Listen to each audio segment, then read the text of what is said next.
Commander Zilthkra had conquered 47 worlds. He had subjugated species with natural armor plating, beings that could regenerate lost limbs, and creatures born with venom that dissolved steel.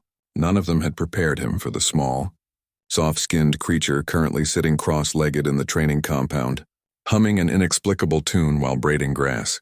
The human child was approximately 8 rotations old. 8 Earth years, the xenobiologist had clarified. She had been acquired during a routine raid on a frontier colony, one of thousands of specimens collected for the Krithian Empire's new initiative, the Adaptive Warfare Program. The logic was sound. Humans had proven annoyingly resilient in combat. Perhaps their young could be molded, trained from an early age to serve the Empire. Her designation was Specimen 47 Terran Juvenile. Her name, she had informed them with unsettling cheerfulness, was Emma. The creature refuses psychological conditioning, reported Sub-Commander Vrask, his chitinous plates clicking with agitation. It does not respond to fear stimuli, Zilthkra observed through the reinforced viewing window. The training yard stretched below, a harsh landscape of obstacles designed to break spirits and forge obedience.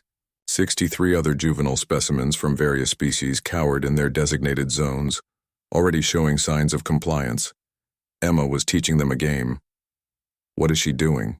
Zilthkra's translator struggled with the concept as Emma demonstrated something called patty cake to a trembling Zorthian hatchling. We are uncertain, Commander. She has formed what she calls friendships with the other specimens. She shares her food rations. She has named them. Named them? Zilthkra felt the temperature-regulating fluids in his body surge. Names were for individuals. These were specimens, resources, tools. Yes, Commander. The Zizorthian is now Spike. The Vandorian is Shimmer. She has even named the automated defense drones. That one is Mr. Stabby. The training cycle began. Standard protocol. Nutrient paste delivered, followed by compliance drills. Specimens who performed adequately received additional paste. Those who failed received negative reinforcement. Emma ate her paste, declared it tasted like sadness, then proceeded to distribute her extra rations to every specimen who had been denied food. When the shock barriers activated to punish this behavior, she wedged herself in front of the smaller aliens, absorbing the electrical discharge while singing something about letting things go. She was unconscious for 2 hours. When she woke, her first words were, "That was mean." "You should say sorry." Vrask reported the incident with barely concealed panic. "Commander, the juvenile's defiance is spreading. The other specimens are becoming difficult. They refuse to fight each other now. They are requesting to stay together in housing units." Requesting? Zilthkra's voice could have frozen hydrogen. "They are specimens. They do not request. The human taught them to, Commander. She calls it using your words." The situation deteriorated rapidly. Emma discovered that the facility's artificial intelligence could be accessed through maintenance terminals. Within 3 cycles, she had convinced the AI, a quantum processing system designed for strategic warfare, that her favorite stuffed animal, a ragged earth creature called Mr. Hoppy, needed protection from the grumpy, mean aliens. The AI diverted 30% of facility power to climate-controlling Emma's cell to her preferred temperature, and piping in something called lullabies at sleep time. When engineers attempted to override the system, Emma sat down with the AI's interface and had what she called a serious conversation about feelings. The AI subsequently locked every weapon system in the facility and would only communicate through emoji sequences. Zilthkra watched in horrified fascination as his multi-billion credit military installation was systematically dismantled by a creature that barely reached his mid-thorax. Emma had organized the specimens into a family. They had jobs now. Spike was the lookout. Shimmer was the storyteller. A small Praxian with 6 arms was the designated hugger. Emma was, naturally, the boss of keeping everyone safe. She must be eliminated, Vrask hissed. She is a contamination. A virus of chaos, but Zilthkra found himself unable to give the order. Something unprecedented was happening. The specimens were thriving. Their health metrics had improved. They were learning faster, cooperating more efficiently, even showing innovation in problem-solving exercises. The human child had done in weeks what the Empire's conditioning programs failed to accomplish in years. She had built unity from diversity, strength from compassion, resistance from hope. "Commander," a technician interrupted, trembling. "The human has accessed the communication array."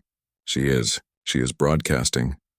On every screen in the facility, Emma's face appeared, far too large and cheerful. Behind her, dozens of juvenile aliens clustered, waving at the cameras. "Hi, my name is Emma, and these are my friends. We know you're probably very busy being mean and conquering stuff, but we had a meeting. That's where everyone gets to talk and vote. And we decided we don't want to be warriors. We want to go home." She held up a piece of paper covered in crayon drawings. "This is a list of our demands. Number 1, stop being bullies. Number 2, say you're sorry. Number 3, let us go home. Number 4, get Mr. Stabby a friend because he's lonely." Zilthkra watched as his fearsome reputation crumbled. Across the Empire, the broadcast was being intercepted, decoded, laughed at, and shared. A human child was lecturing the Krithian Empire on basic morality. "If you don't do what we ask," Emma continued, her expression suddenly serious, "we will use our secret weapon." "Secret weapon?" Zilthkra leaned forward. Emma smiled, and for the first time, Zilthkra understood why humans were feared. "Persistence.